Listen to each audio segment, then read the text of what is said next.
Hello, everybody, and welcome back to another episode of The Push with Nick and KP. I am KP. I've got Nick here in attendance with me once again because we're going to be going through our weekly recap of WWE, starting off with Monday Night Raw, heading over to NXT, and then ending with Friday Night SmackDown. So just general recap, everything that took place and went down, we'll be discussing here and now. So let's start off with Monday Night Raw, and let's get into the action. Let's begin with the Judgment Day, and this new sort of image of the Judgment Day that we've been seeing in the last couple of weeks, ever since SummerSlam. You know, things have changed a hell of a lot. But we would kickstart Monday Night Raw with Rhea Ripley. And she would basically come down to the ring, and it wouldn't take too long before she would be interrupted by Dominic Mysterio and Liv Morgan. And they would actually appear up in the crowd, so up in the gods with some of the audience. A couple of moments will go past. They have a little bit of a verbal sort of back and forth between them all there. And then, sooner or later, Damian Priest would show up behind them, almost like an Undertaker appearing behind AJ Styles, that in that famous Boneyard match sort of image where he's like stood behind him. It's kind of like similar vibes to that. So Damian Priest, he would turn up behind them. It wouldn't take long before him and Dominic Mysterio, they would sort of like brawl their way down towards the ring. Liv Morgan, she would try and help out Dom, obviously trying to, help out her new I guess you could say lover in this situation, because, this would have been a very, very odd situation since SummerSlam, obviously with the betrayal. But yeah, trying to help out Dirty Dom. And there was a moment where, sloppy seconds would be discussed between Rhea Ripley and Liv Morgan. Liv saying that, I'll happily have Dom sloppy seconds every day. Chants going around the arena for that. It was quite the interesting situation. But the brawl would happen. That would take place going down to the ring. And then Carlito would arrive moments later, just after Rhea Ripley had chased Liv Morgan away.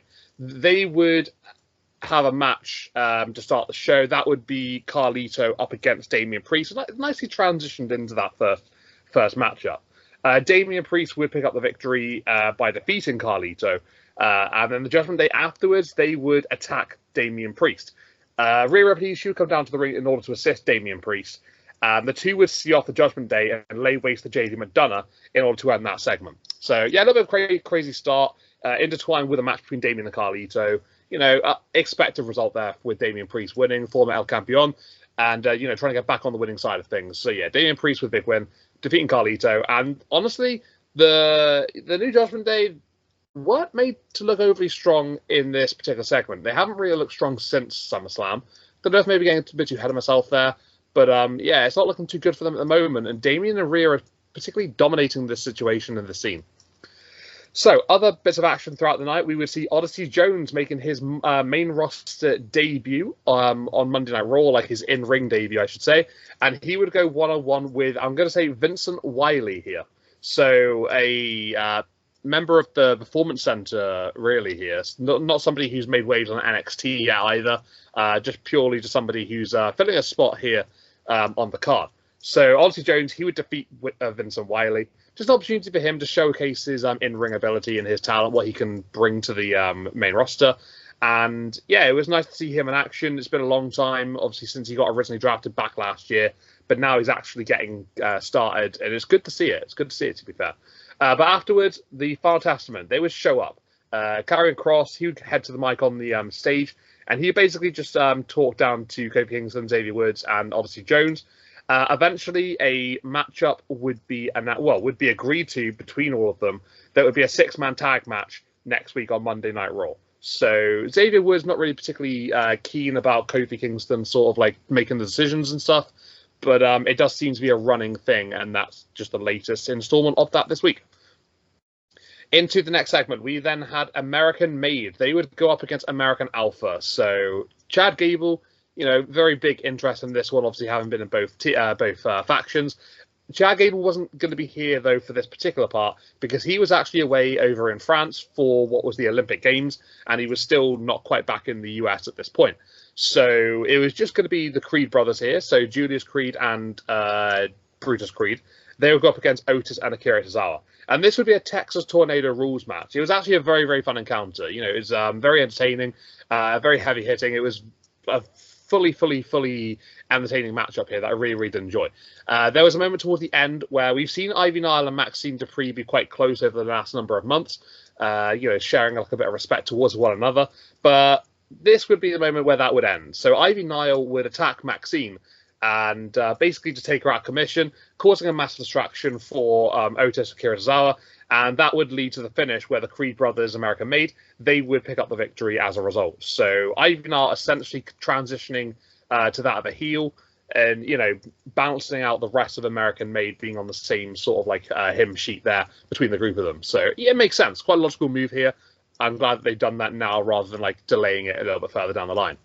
Then in our next segment, we then had Damage Control, Io and Kairi Sane. They would go they would go up against Shayna Baszler and Zoe Stark.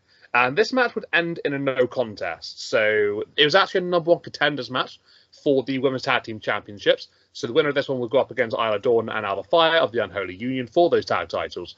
But because it's no contest and Unholy Union wanted to get involved, Isla Dawn specifically here, she would get up in Io Sky's business, and that would eventually lead to the no contest being announced. Unholy Union would take out both teams in that match, and they would stand tall to end the segment there. It would then be made clear later on that next week on Monday Night Raw, there'll be a triple threat tag team championship match between the two teams in this matchup, as well as the Unholy Union. So, I don't know, maybe they've made a bit more work for themselves there, Alba and Isla, but either way, they're putting some dominance on, which, to be honest with you, I'm quite glad to see, because they haven't been booked incredibly strong since their title reign. They've had a bit of a mixed reception in terms of my perspective of it. But this was actually a really good segment for it. I liked it because they're showing some dominance, they're showing some assertiveness, and it's nice to see that they're sort of like not taking anything from like the fellow challengers for their titles. But Nick, what did you think of all of these situations here then? Judgment Day kicking things off. What do you make of this new Judgment Day? Do you think that they're maybe being booked a little bit weakly at the moment? And then obviously Jones, making his in-ring debut. What did you make of that? First time we've seen that in a little while. And obviously the two tag team matches at the bottom then. Very different situations, but what are your thoughts? Yeah, I think you make a good point about the new Judgment Day not being booked extremely well. I think they have potential in what they have. But unfortunately they're going up against two of the strongest booked competitors in the business right now, and Damian Priest and Rhea, because I think the numbers will eventually catch up to them, and as Judgment Day has always been known for, and I think eventually that eventually will catch up to them. But I think one issue is, or one potential kind of thought I had was, will they get someone else to kind of join them? Because in a standard match, which we will now get at Bash in Berlin, a mixed tag team match, by the way, which I can't recall the last time we had one of those on a PLE, unless I'm just forgetting them. But yeah, anyways, that'll be interesting, and I think in that sort of scenario, I think you leave room for obviously the numbers game to kind of take advantage of them. So I think eventually they'll need to get. Or at least I think they will need to get some assistance to kind of help them even the odds there. Honestly, Jones winning, I don't think many people were on the edge of their seat for that one, for the local talent. And yeah, it looks good. He looks good. I think that was the first time I've seen him in ring. So yeah, it definitely has the big man. I think maybe this is what they wanted Omos to be, a while back. Certainly has that persona. Casting him as a face is always a bit of a head scratcher when they have a big old guy like him. I think it always suited to be, or at least easier to have him as a heel. But maybe that's eventually where they'll go. But definitely not now, being an alliance with the New Day. Definitely the opposite of a heel in the biggest terms possible. Let's see. Chad Gable being gone, thought kind of maybe we would just have a pretty average run-of-the-mill tag match, but then Ivy Nile turning heel on Maxine, which earlier in the night she kind of tried to convince Maxine to join them, and she stayed loyal to her family, and then obviously ended up attacking her later on during this match or right after. I think that works much better. She works much better as a heel, I think. I don't feel like her face persona was very believable. And yeah, now the Unholy Union finally seemingly getting a leg up on the competition. I think we mentioned this in previous weeks. They hadn't exactly been booked super strong. In terms of they were kind of always on their heels, kind of running away, but not in a heelish way, just because they were always getting beat down by the competitor. But then kind of made to look foolish now that they have to face two people instead of one. But yeah, I think it'll be a great match. I think any team is worthy of taking the titles. I was kind of scratching my head a bit as to why they just couldn't push this off to the PLE. To me, it just seemed like an easy kind of push, but maybe this championship match will have something happen, some disqualification, then they'll push it off. Maybe we'll see. Yeah, I would rather see those titles defended on the PLE. I think arguably probably the least defended on the PLE out of all the titles. So I think that could have been an easy way to attempt to elevate that a little more. But I think they're doing a good job of getting these guys in week out, sometimes on both shows. Because Jade and Bianca are over there as well. I think they kind of want in on that too. So maybe they'll come in on Monday and get involved, and we can get all four of them in a tag match at the PLE. I would be up for that. Yeah, it's a good point regarding the women's tag team titles. It would be nice to see them defended a little bit more often on the bigger stage. So, if this is leading to somewhere bigger, then that could be great. Obviously, you mentioned Jade and Bianca. They're not in this scene, but they are definitely in the mix over on Friday Night SmackDown. So it's interesting to see like two concurrent stories and situations, feuds between the tag team champions, obviously on different rosters. So yeah, interesting to see where this is going to go to. But for now, obviously, it's great to see Unholy Union sort of like stepping up a notch. That's obviously good to see. Other moments that happened throughout Monday Night Raw, we would have Randy Orton come out and he would have a promo in the middle of the ring addressing his world title match at Bash in Berlin. So he's going to go one-on-one with Gunther, as would be declared last week on Monday Night Raw. And Randy Orton would be interrupted by Dylan Guerrero himself. And the two would have a verbal back and forth. Expected, really. They're building up their title match, so it makes sense to do this between the two of them. Gunther, he would bring up Randy's dad and granddad. Not particularly in the best of interest for Randy Orton. It was a backhanded reference to them, basically. Randy not appreciating it too much. You can see that on his face. And moments later on, before they could really start to bring the heat up another notch, we'd actually have Drew McIntyre coming down to the ring. And Drew McIntyre, he's been around the world title for a little while now. I'm guessing they tried to have him sort of, try to move past CM Punk and maybe get into another title opportunity. That could have been the situation here. But wherever Drew McIntyre goes, who's going to follow? CM Punk. CM Punk would come out to the ring very, very shortly afterwards, and he would go after Drew McIntyre to attack him, and it would end up resulting in CM Punk actually whipping Drew McIntyre with Drew's own belt. So yeah, this ain't over. This isn't over, right? I think we expected this, really, because obviously Drew's actions last week with that bracelet, he's still got it around his wrist. You can actually see in the photos on the top right that he still is wearing it. So CM Punk, I don't think he's going to stop until he at least gets the bracelet back, get some revenge on Drew McIntyre, and that seems to be where this is leading. But two little stories at the moment here, between obviously Gunther and Randy, CM Punk and Drew, sort of like almost like meeting in the middle here, but then obviously going their separate ways and going into their own situations afterwards. So actually kind of nice here to see them transitioning two different stories at once. But hey, look, the world title picture, it looks great. Randy against Gunther should be awesome. And then obviously Drew and CM Punk, they're not easing down just yet. Other moments would see Bronson Reed going one-on-one with The Miz. And Bronson Reed, after his actions last week up against Seth freaking Rollins, he would take him out, he would decimate him, and it would be kind of brutal. So what would Bronson Reed do this week? Well, he would beat The Miz in, semi-quick fashion, as you probably expect during the type of matchup. After the contest, he would lay down The Miz and try to go for extra tsunamis, try and sort of do what he did to Seth Rollins last week, but to The Miz this week. And R-Truth would be there to say, look, stop. There's no need for this. Please don't. It's done. You've won. Let's end this now. And Bronson Reed wouldn't take too kindly to that. He would then go at R-Truth. He'd hit him with a tsunami, I think from a standing position at first. And then he would go up and over and over and over and over again, hit a series of tsunamis, just like he did Seth Rollins last week.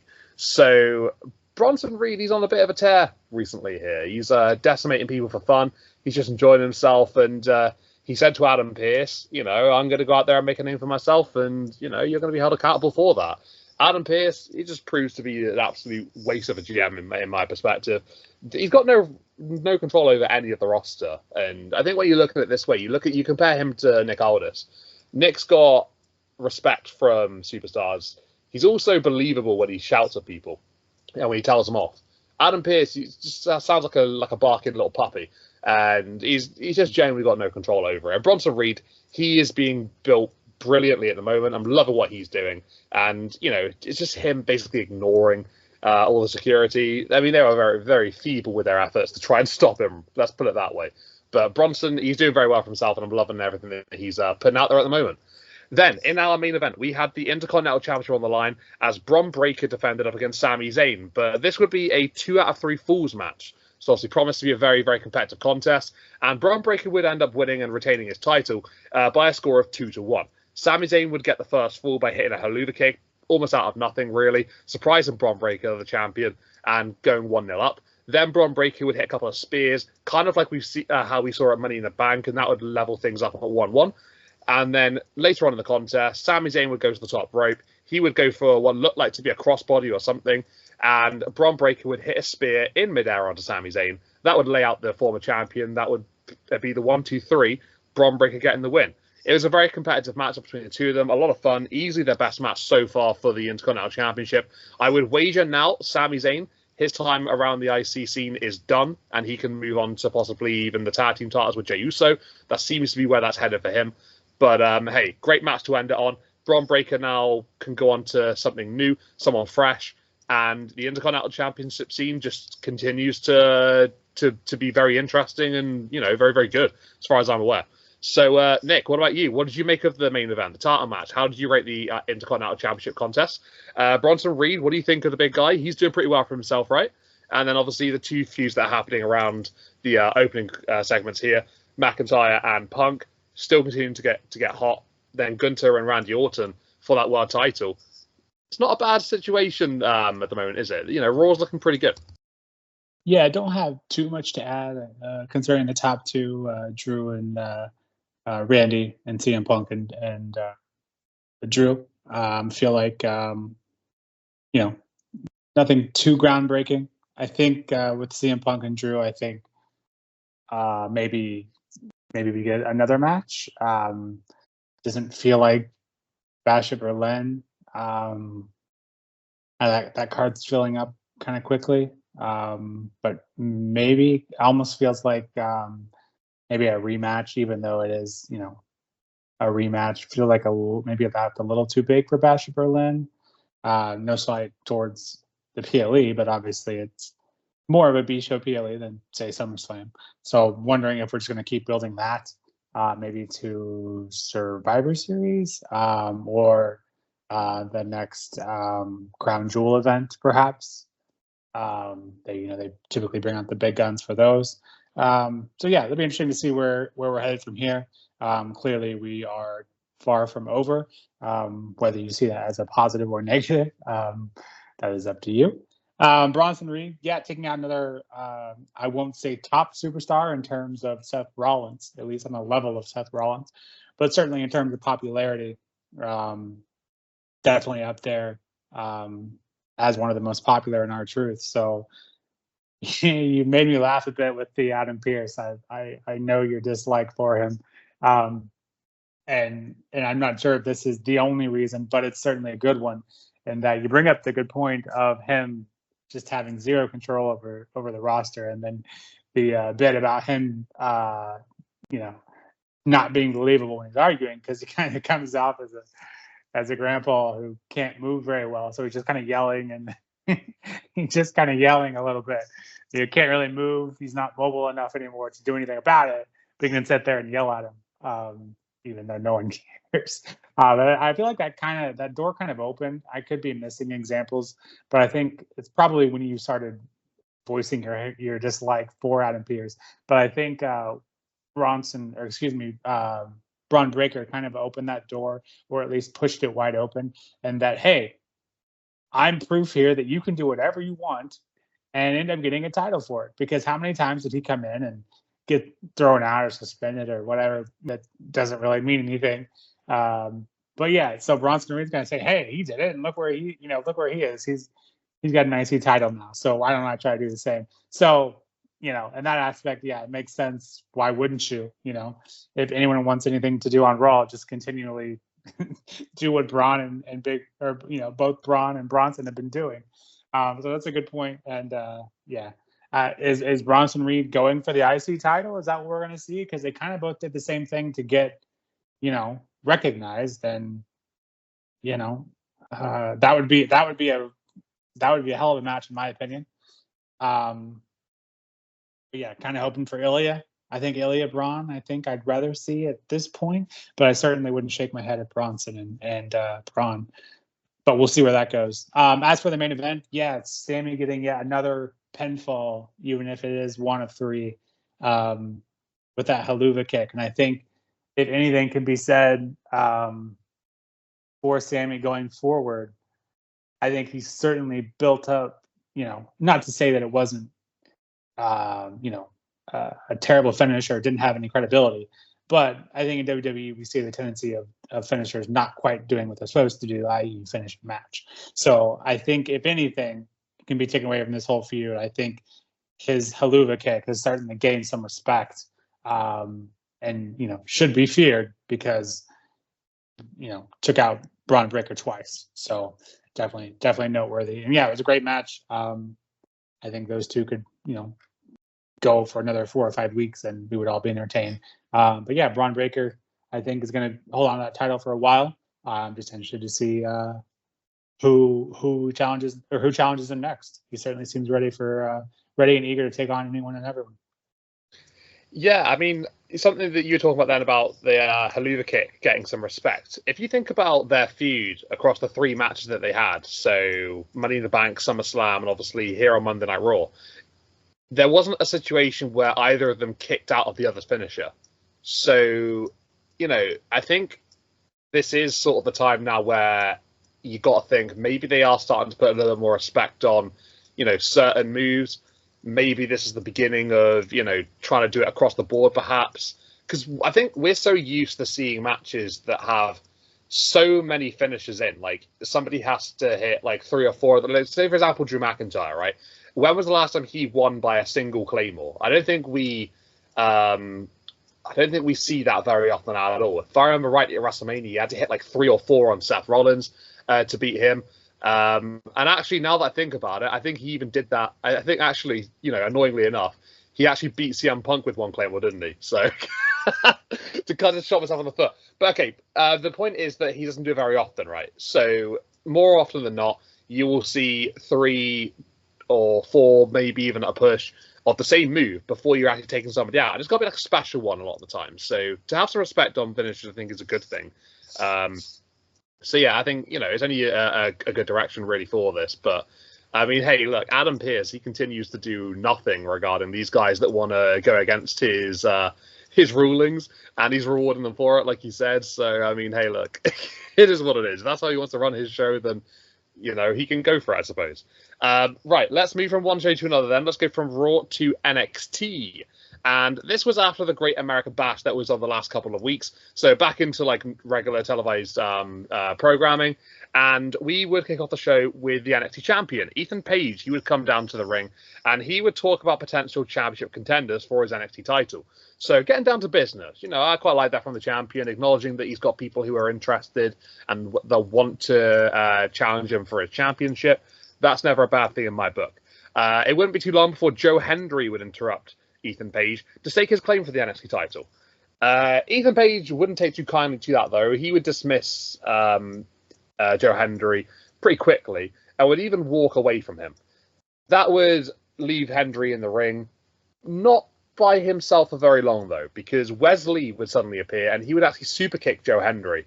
And that was sort of like signify maybe his intent to challenge for the NXT title as well. So a couple of names in here, looking to challenge for the title, perhaps, popping their name in there in the discussion. Quite interesting for sure. Either way, Ethan Page going up against either Joe Hendry or Wesley. I think, that opens up a couple of interesting options there.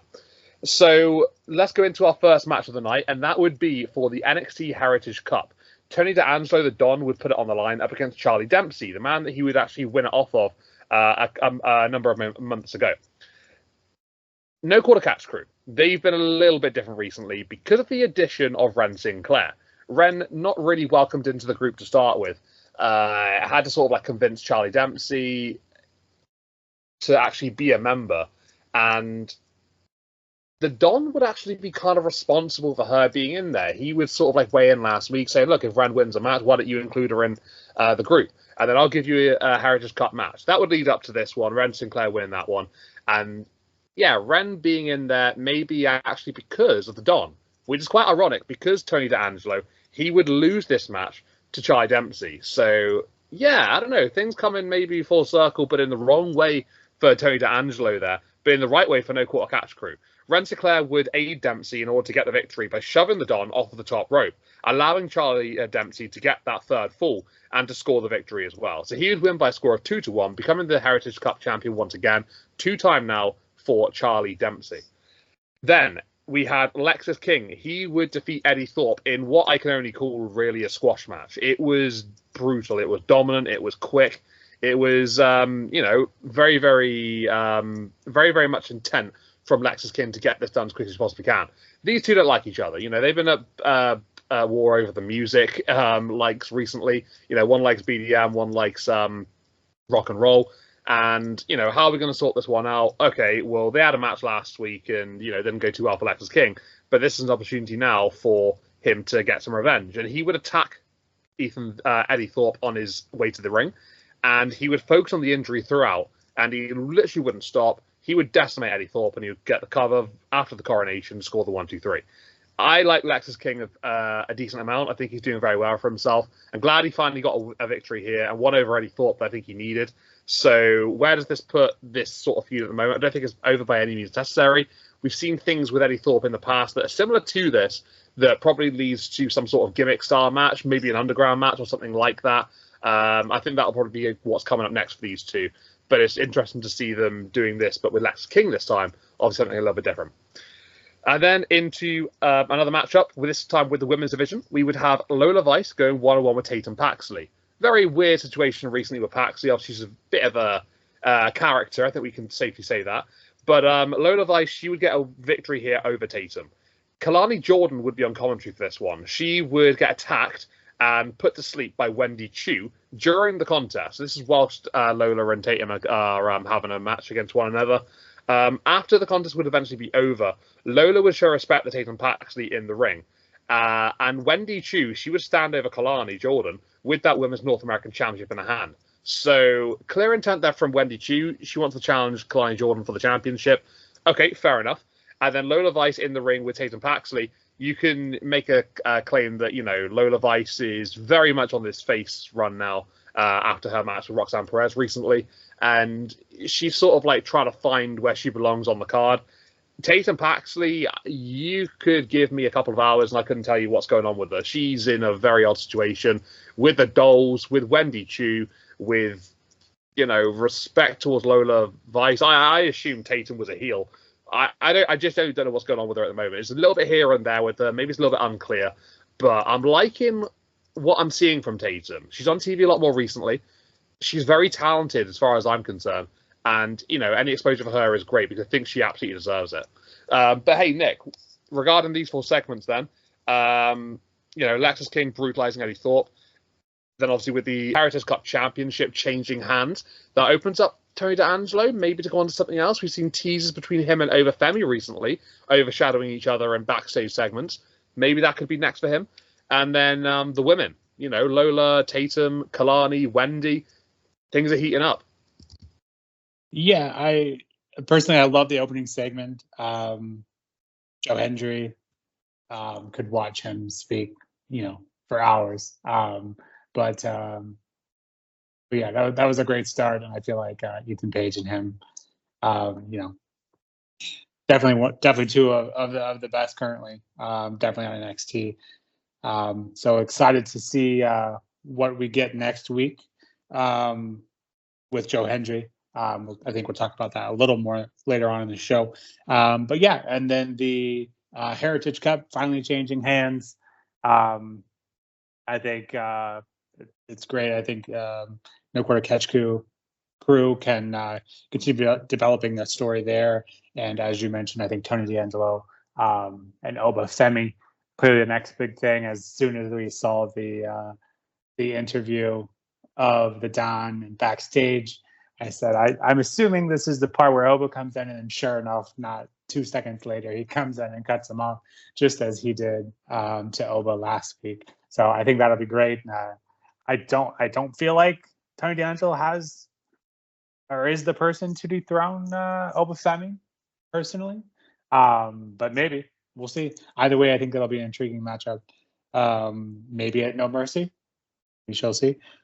Lexus King winning, I think, yeah, it's good, as you mentioned, getting him back in the win column. I don't really feel like I know where his character is going at the moment. He just picks a beef with someone, and then that's kind of that. Yeah, as you mentioned, this rivalry has been going, but before that, you have a couple matches with someone else, and then kind of just move on.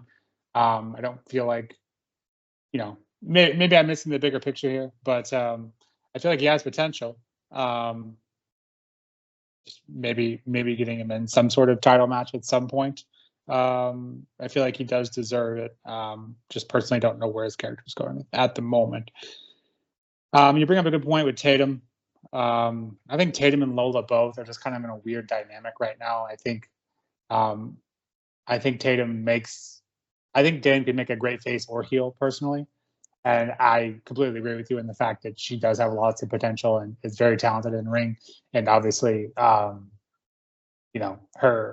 character right now is intriguing to say the least, especially coupled with Wendy Chu. I think that's, loads of potential there. And then going up against Kalani, who obviously is an extremely green babyface, I think that makes for an interesting matchup. The odd part is Lola here, obviously still being a face, which I think I said from day one doesn't make a ton of sense to me personally, and it felt forced when she turned face because obviously I felt like she was a very good heel. But if she is the face there, why wouldn't she help Kalani in that instance, or at least make sure she's okay at one point? Unless I missed that. But yeah, it's strange. Are we heading to a fatal four-way for that? I'm not sure because obviously Tatum and Wendy seem to be working together, so maybe not, but maybe a triple threat match at least. But yeah, that's been an interesting story. I think Kalani certainly has her hands full with Tatum and Wendy alone. I think if you add Lola in that mix as well, that would be quite the challenge for Kalani. Yeah, there are a lot of questions over this Women's North American Championship picture. I don't really know exactly where it is heading. Obviously, with Lola and obviously Tatum, you've got Wendy and Kalani themselves. There's a lot of different parts to this little puzzle. So I think I'm enjoying it for the most part. It's definitely interesting to see. Obviously, like you said, the relationship between Tatum and Wendy is a fascinating one, and then obviously Lola with that face turn of recent, it is a bit of an odd one, but.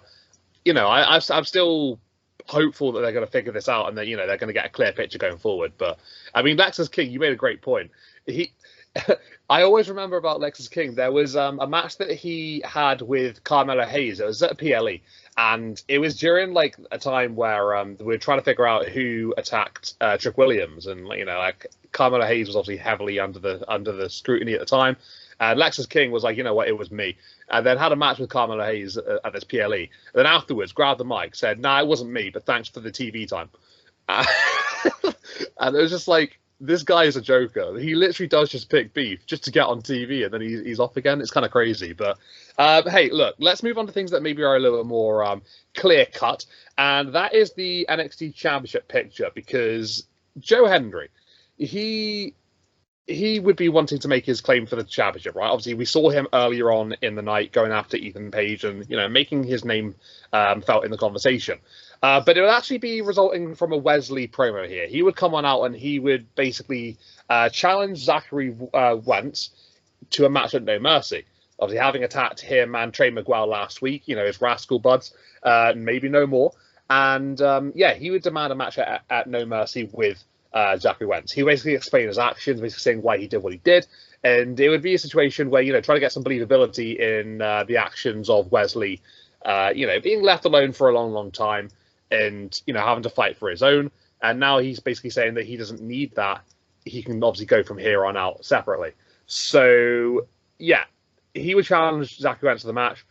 And then he would move on to the NXT Championship afterwards. He made that very, very clear. Moments later, Pete Dunne, he would come out to interrupt Wesley to make his case for the NXT title as well. And then Joe Hendry would arrive and he would go after Wesley. He would assault him in the ring, and that would spark up a little bit of a thing between the two of them. But this NXT title picture is definitely quite interesting. You've got Wesley, you've got Joe Hendry, you've got Pete Dunne. And obviously, he's got something going on at the moment with Trick Williams. So, that's another entity involved as well. Then you obviously got the champion, Ethan Page. There are so many names circling around the situation here.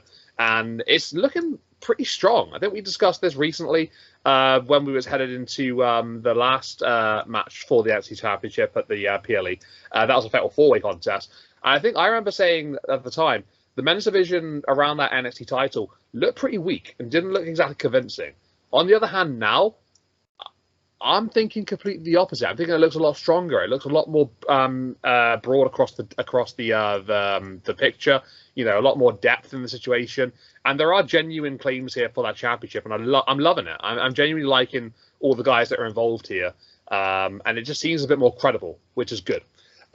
We would also have a match for the North American Championship, the men's one, and this would be Obafemi defending up against Otis.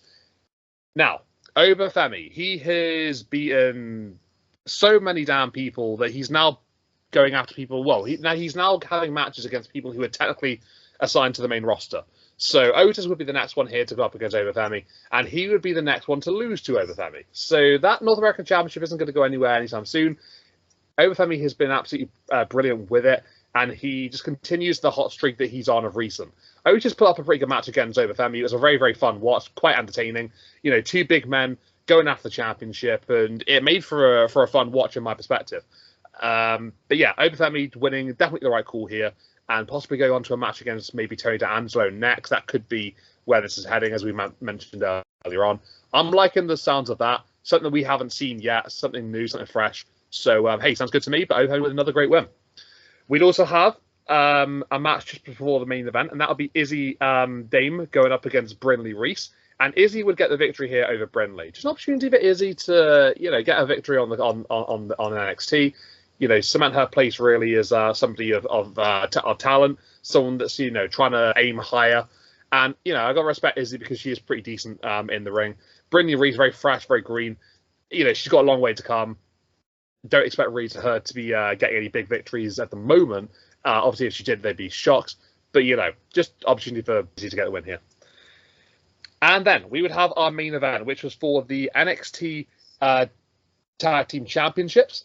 And it would be Chase U challenging Axiom and Nathan Fraser. But this time, it wouldn't be Andre Chase and Duke Hudson. It would be Andre Chase and Ridge Holland. Ridge would be the guy who actually got this championship match. In recent weeks, he's been pretty good at getting title opportunities. For Chase U in general, we've seen Duke Hudson go after the North American Championship. Obviously, we've got this one right here. Tia Hale going after Roxanne Perez. There have been a few championship matches that have really sort of stemmed from Ridge Holland's involvement. And Chase U, they would benefit highly from this one because they would defeat Axiom and Nathan Fraser and win the NXT Tag Team titles. I've been calling for Axiom and Nathan Fraser to lose the titles for a little while now. Thought that it might have been done on a couple of occasions already. It didn't happen. They went in different directions. But now with Chase U, they have actually done that. They've made the change. They've got new titles, new title holders, and it's nice to see we've got something a little bit different here because I think Axiom and Nathan Fraser, they're a fantastic tag team. They're a hell of a lot of fun to watch. But with that sort of recent sort of lack of chemistry, I want to say, but just sort of like getting each other's way, just like not being on the same page for the most part. it was sort of made a bit clear that it was going to happen sooner or later, and this was the time to do so. It was a good match, a lot of fun, enjoyed this one. I think Chase U winning is a good decision here. Their last title reign wasn't very long. It was a pretty short one. So obviously this time we'll have to compare it and see what happens from here on out. Whether it's going to be longer or not, we'll have to wait and see. But hell of a celebration afterwards. All the Chase U in the ring, going crazy. And it was a pretty good way to end NXT. But Nick, what did you think about all of these segments then? Regarding the two title matches here, do you think they were the correct results? Over seems to keep killing it. Chase U winning the tag team titles, quite a big thing there.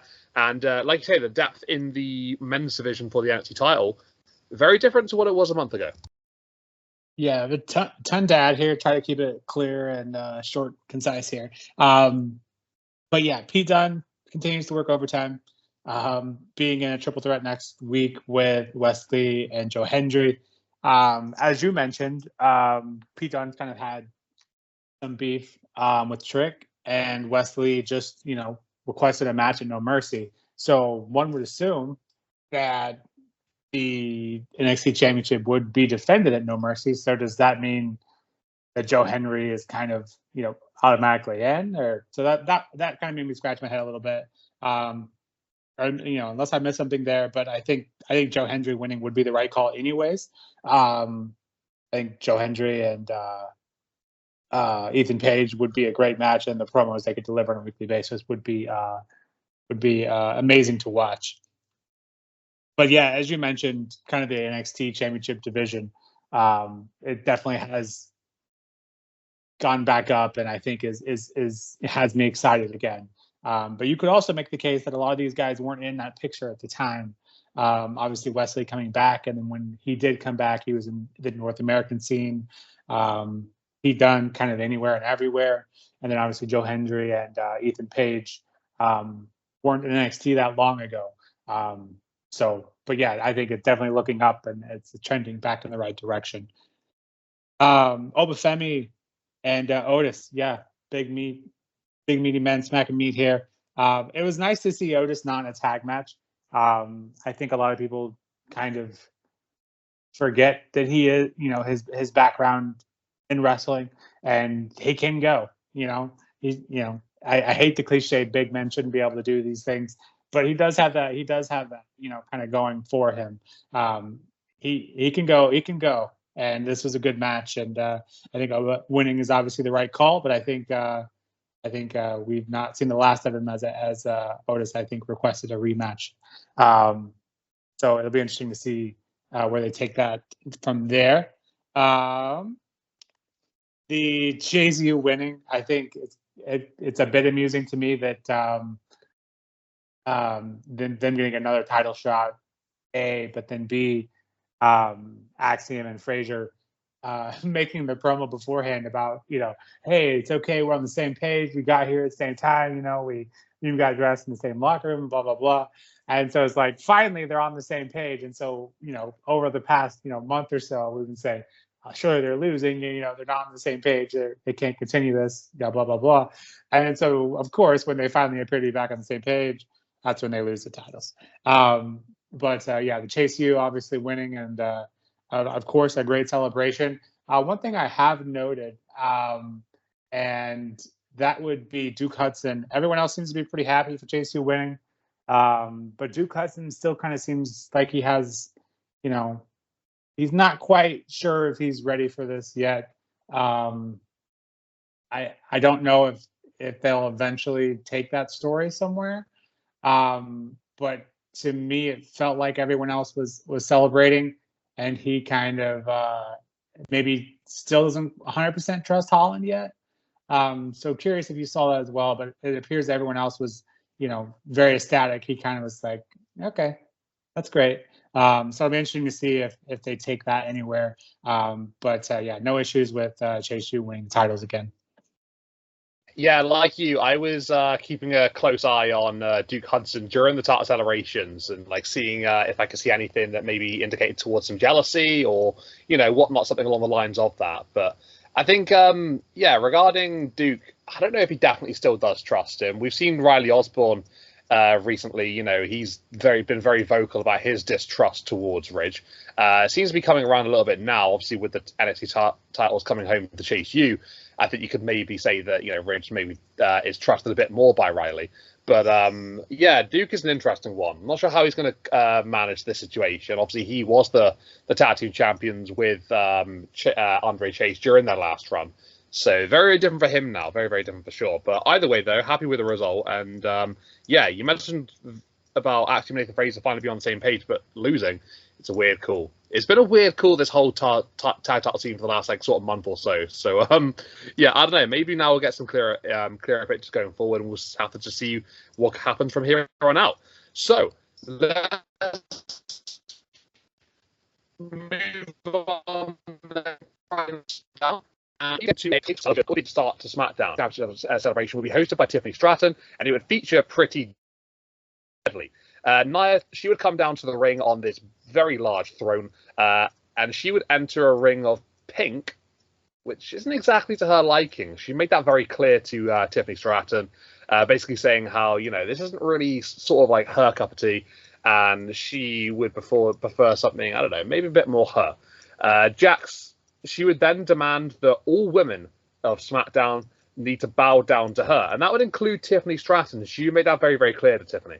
Instead, though, Tiff would have Pretty Deadly sing her a song, sort of distracting Nia Jax from that situation, maybe getting out of the whole having to bow down to Jax situation. And Pretty Deadly put on a pretty entertaining sing song, you can say the least.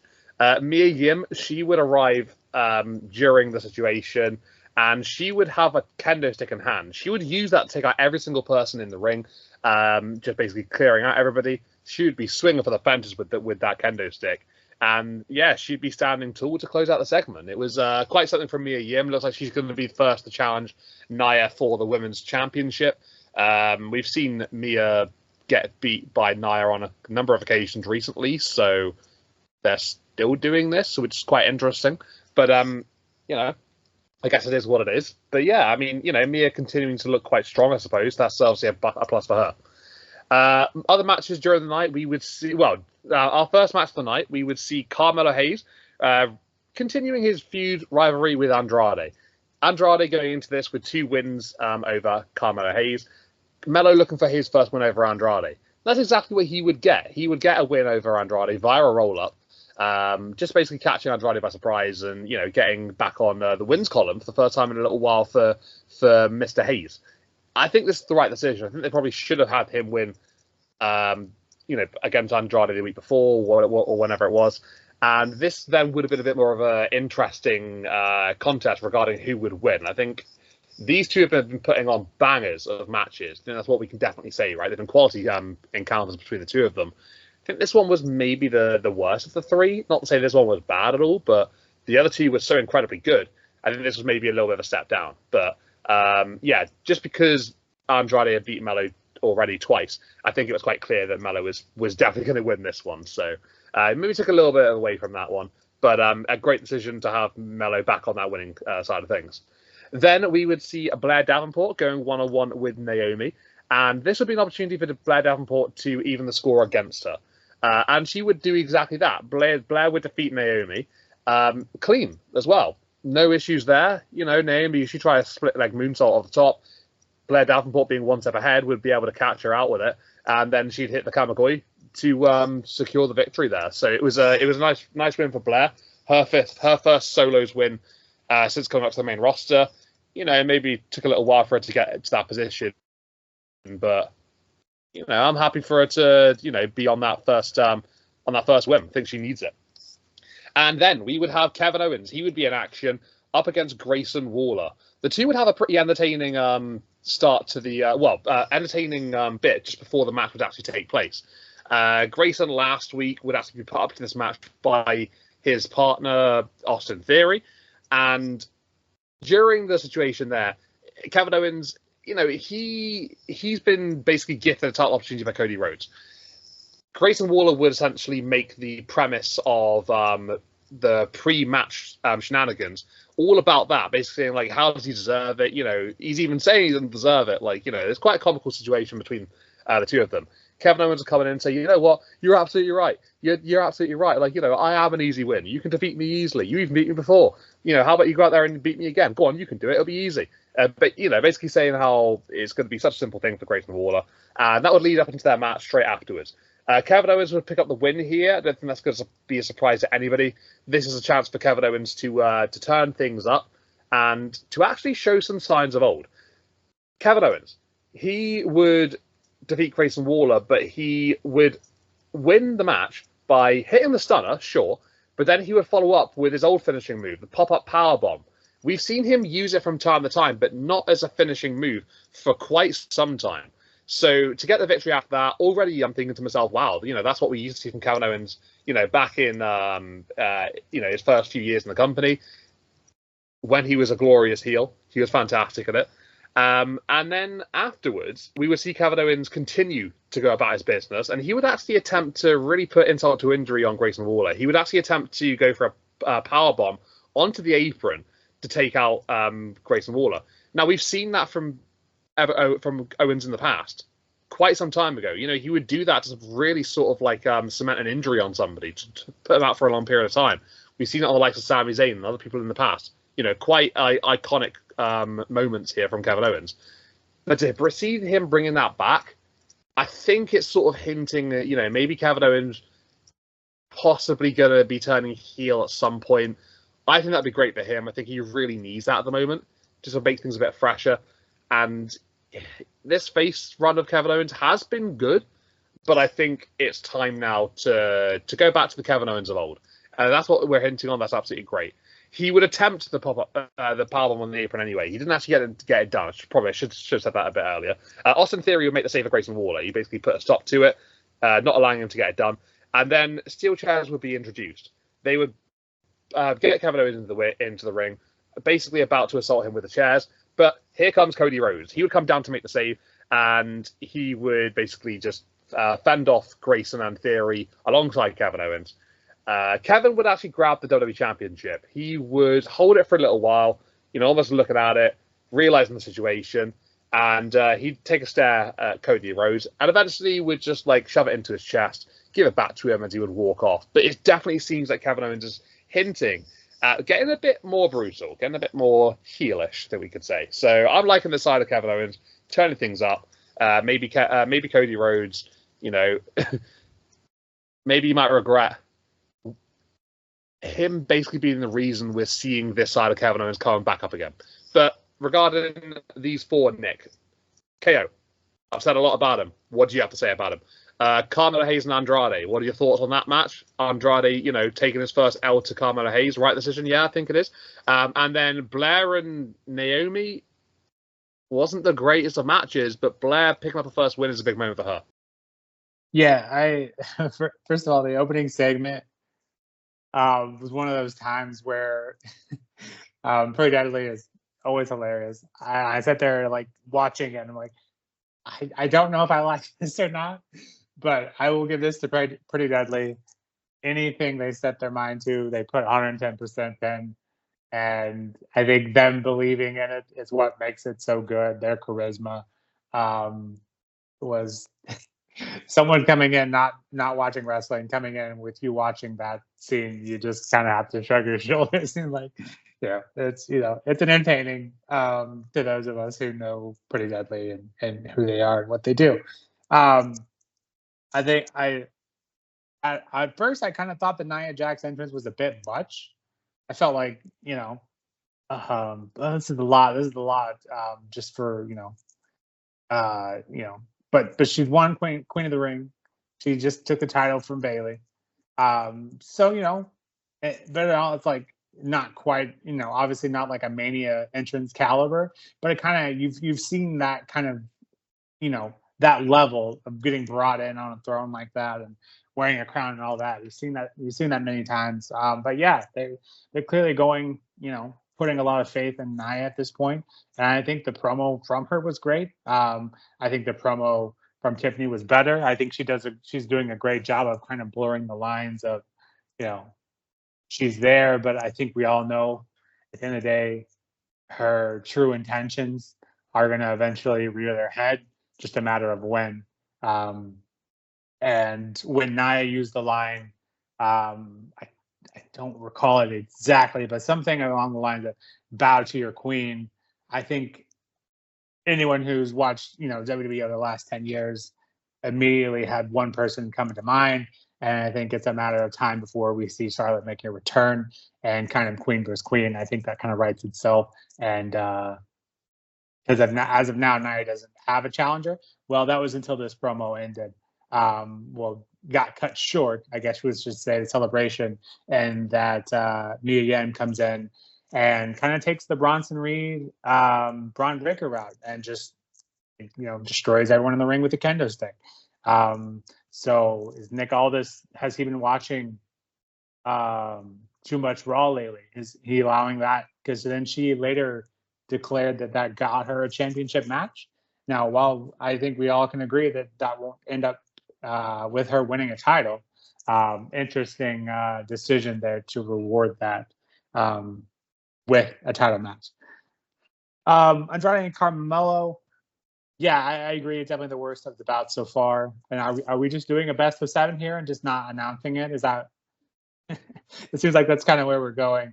And honestly, no secret, I love Andrade, but Carmelo should be able to beat him. Okay, he shouldn't have to just get a roll up pin as a victory. I think he should clearly have the ability to beat Andrade. I get he's a heel, whatever, but let the man beat Andrade clean. Okay, if we're gonna keep doing this, let Carmelo. Again, he was the number 1 draft pick, so let's let him have a win here. The Naomi Blair Davenport match. I don't know about you, KP, but this one was hard to watch. And maybe I'm in the wrong for doing this, but I think this clearly falls on Naomi. I think for as long as she's been in the business, granted they haven't worked together very much, but this whole match just felt like it was, we see NXT matches in the women's division who have been in this for 2 years thereabouts, with the NIL program and all that, and those matches look 10 times better than this match did. And I get it, they put Blair Davenport in this feud with Naomi, and maybe that was an issue, but Naomi just hasn't looked good since her return. You can excuse the first few matches as ring rust and all that, but this was just hard to watch, and I don't think anyone comes out of this match looking any better.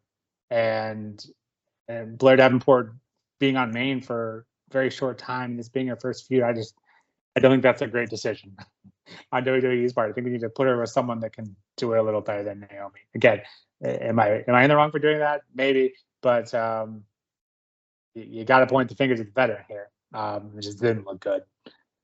KO. This was a great segment. I love their pre-match bit where KO kind of goes off and says, he's easy. Let's go. Let's do it.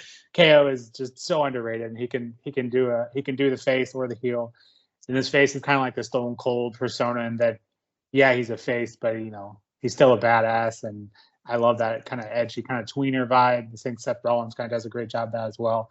But KO he's just one of the greats. He can do it. He can do it. He can do it with the best of them.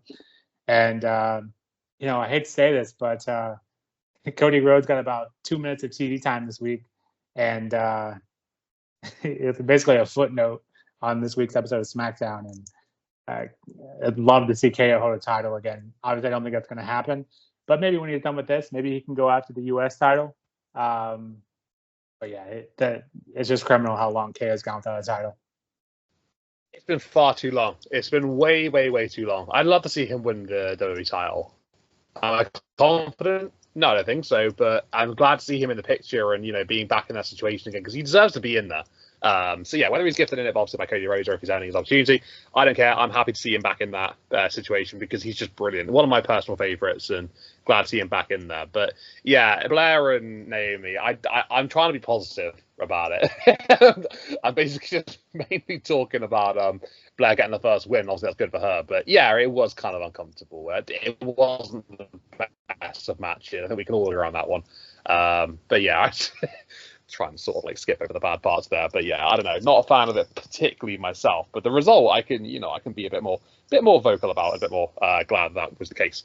Right, so few more things on SmackDown. Then we would have a couple more situations here. LA Knight, he would come out and cut a promo. This would just be after a Legado del Fantasma vignette that would be played just moments before, and it was like this sort of like dinner party style situation where Santos was trying to remind Angel and Berto of like who they are, basically, and then going on to say basically how everyone's raving about LA Knight when actually they should be talking about Escobar C. It's a very cringe segment, I'm not going to lie, with the whole Escobar C business. But in terms of the vibe of it, this is kind of similar to what they used to do back in NXT. Obviously, very different Legado del Fantasma that we're talking about now, but similar situations. We see the dinner party vibe, the fanciness, the pizzazz. It's not a bad thing. It's quite good to see them bringing things back that they used to do, a while ago. But LA Knight, he's pretty confident about his chances of beating Santos Escobar, obviously the number one contender for his United States Championship. Think that match is taking place next week on SmackDown, I think. If I'm wrong, correct me, please. But yeah, LA Knight basically just sort of like tuning up the matchup and just sort of like building up a little bit of hype regarding that one. Yeah, no harm done here. It's good to see they're making a thing out of this. And then into our last match of the night. This would be the number one contenders tag team title match, featuring Street Profits and DIY. And it would be the team of Tez and Dawkins that would actually defeat Johnny Gargano and Tommaso Ciampa to become the number one contenders for the WWE Tag Team Championships. They will challenge the Bloodlines, Jacob Fatu and Tama Tonga, or whatever, combination of the Bloodline that we could get. I think they're going to be doing like a Freebird sort of rule here, I assume. But hey, if that doesn't happen, then it will be obviously those two that we spoke about a moment ago. But yeah, this match was great. It was brilliant. It was a very, very evenly contested, hard-fought tag team match between four guys who are supremely talented. Yeah, I mean, Street Profits, I don't remember the last time they had a tag team championship opportunity. I want to say that they had one against the Usos back at like Money in the Bank. I think it was SummerSlam for a couple of years ago. This was back obviously in their like historical run. So it's a long, long time ago. Whether that was the last one they had or not, I'm not too sure, but that's the last one I can remember. So either way, it's probably been a long time. Street Profits, I think they're one of the best tag teams in the company. And DIY, obviously, Tommaso Ciampa and Johnny Gargano, very, very good team in their own right. They had a horrifically short run with the titles recently, losing to the Bloodline. I would have liked I would have liked to have seen both teams winning here, but obviously you can't do that. So Street Profits with the win. Hey, I'm happy for them. I'm glad they're back into the winning position. They've been sort of very subpar for a large time, struggling to find their place on the card. And now that we're going to be getting Street Profits against the Bloodline, that's quite appetizing. I'm looking forward to that one. There's a whole lot of situations going on in the Bloodline at the moment, obviously with Roman Reigns, and there are very, very many questions that we can ask about, what could be happening sooner or later. So this is going to be good, right? It sounds like a very good match on paper, but this match itself between DIY and Street Profits, wonderful watch. It was brilliant. Really, really enjoyed this. And then in the main event, the last bit of action for the night, Solo Sikoa, he would come down to the ring and he would call out Roman Reigns. It wouldn't take long for the OTC to oblige. He would head out and join Solo. Go down before long. He would take out Solo Sikoa and Tama Tonga. They'd be the two Bloodline members in the ring at the time. The story at the moment is the Ulafala, the tribal chief, the head of the table. Who is exactly that? Solo thinks he's him. Roman Reigns knows he's him. But it's an odd situation here. Where did Solo get the Ulafala from? Either way, he has it, though. Roman, he would take out Solo and Tama Tonga. He would then go and grab the Ulafala. He'd actually put the Ulafala on. He would wear it. And it almost looked as if, like, Roman Reigns... I don't know, you could almost see just sort of like the soul coming back into him. And you could just see him sort of like feeling the moment.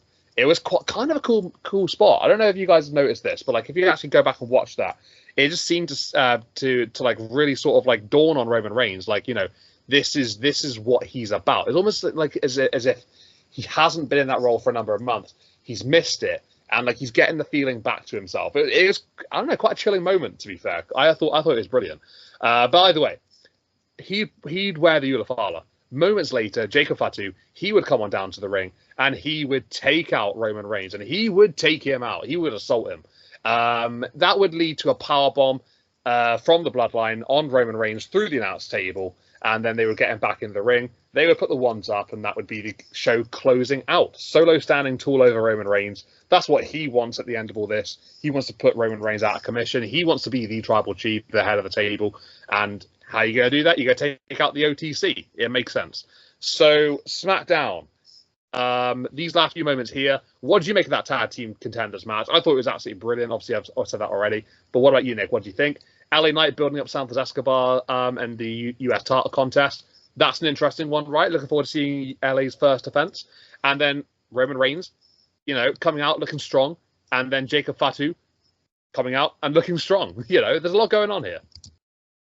Yeah, I love the LDF bringing back the backstage table segments and all that. I think it gives them a stronger sense of, you know, a team and unity, and I think they're kind of entertaining as well. Although LA Knight's response to that is something along the lines of, "I'm glad I'm not at that dinner." You know, sometimes he makes me laugh. Sometimes he says some things like he did this week that kind of made me, you know, question why, you know, so your love for wrestling sometimes. But anyways, the number one contenders tag match was great. Of course, it was going to be due to DIY Street Profits. Street Profits getting back in the win column, getting some momentum going. Not back in the win column, I guess they just wanted to get here. But getting back in consecutive wins, I think, is good for them. And having separated from Bobby Lashley, I think a lot of people were excited to see that faction as well. Obviously, that didn't work out. So getting back to their true form, Street Profits in the tag division, as you mentioned, would be great if both could win, but that's not how this one. That's not how this works. And so Street Profits, going up against the Bloodline, is it likely they'll win? Probably not. Unfortunately, that's kind of where my head was at before this match even went on, because no matter who won, they were going up to face the Bloodline. So it's hard with the Bloodline because, you know, obviously it's nice to have gold on the faction to give them credibility, but also with the Bloodline takes up so much story time. Sometimes maybe, the other side of that same coin as well, they're already going to be involved in this big feud anyways. Do they really need the tag titles when we can have someone else doing something with them? You can make that case too. And I think a lot of people thinking we're heading for Bloodline to be Bloodline Survivor Series. Do we really want the tag titles kind of held up with that until then? So who knows? Maybe Street Profits do take it from them.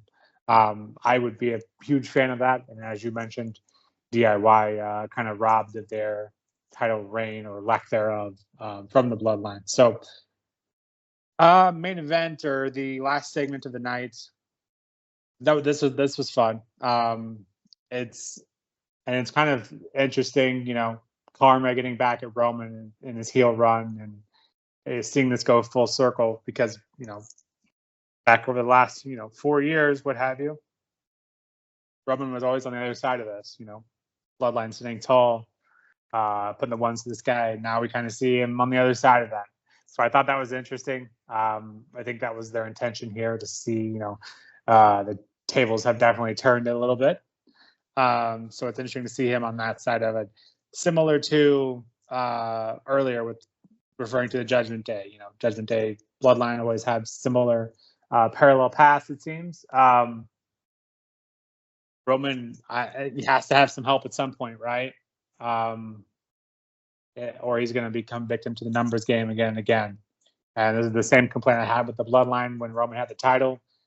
It gets old. So if Roman's going to do something here, and we're going to lead up to the Survivor Series Bloodline to Bloodline, who is he going to recruit to help I think this is kind of my main takeaway is, one-on-one, Roman's going to take any of these guys, 7 days a week, twice on Sunday.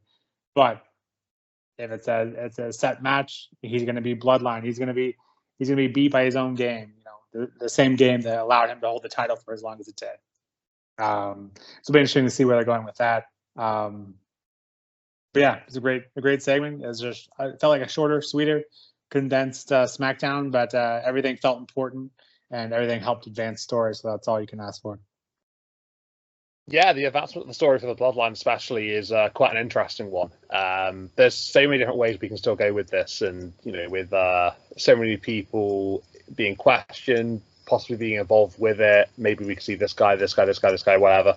Yeah, it's so many different options, and I think it's nice to sort of like have that at the moment because back in the, I guess what we could call the old Bloodline, really, it got to a point where people wanted it to be over, but now we're all sort of wanting it to evolve and to expand and to get a bit of a clearer image of where this is all heading. I think it's anticipation from everybody.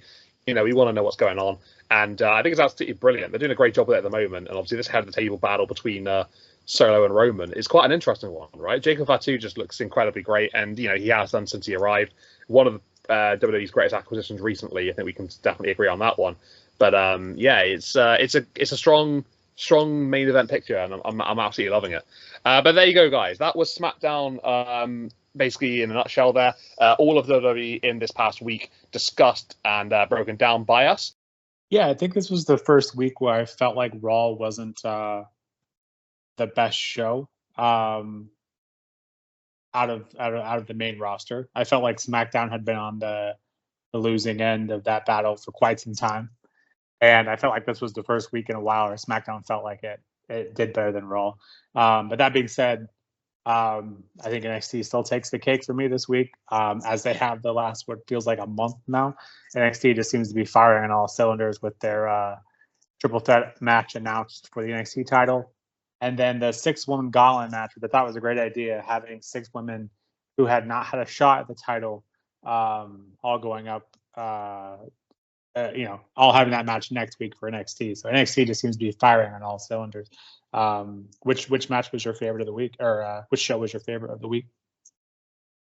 NXT as well for me, purely because didn't really particularly enjoy the week 2 of Great American Bash, and thought it could only really go up from there. But they've turned things around a lot, and I think, like I mentioned earlier on, with the whole men's division for the NXT title, that situation has improved so much over the last month. It's nice to see that they've got some credibility back to it. But yeah, across the whole board, I think NXT are doing a great job.